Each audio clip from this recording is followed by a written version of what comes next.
नमस्कार. हातात डवली असली काय सगळ्यांचीच मर्जी सांभाळूची लागता. अधीमधी गोड्या जेवणकारांका सुद्धा असा काहीतरी चमचमीत करून देवचा लागता. पावभाजी करूसाठी कुकरात गाजर, बीट, मटार, बटाटी घेतलंय, अर्धा बीट किसून घातलंय. बिटान रंग चांगलो येता आणि किसून घेतलास काय व्यवस्थित मिळून येता.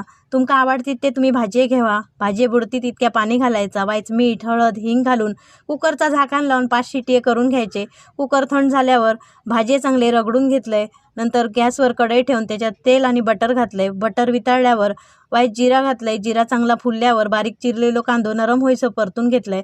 मग बारीक चिरलेली शिमला मिरची, आला लसूण पेस्ट, टोमॅटो घालून सगळा चांगला नरम होईसर परतून वाईच हळद, 2 चमचे काश्मीरी मिरची पावडर, 2 चमचे पावभाजी मसालो घातले आणि मसाले चांगले तेलावर परतून घेतले. मग शिजवून घेतलेली भाजी घातलंय, वाईच पाणी आणि चवीपुरता मीठ घालून उकळी इल्यावर गॅस बंद केलंय. वरसून बटर घातलंय.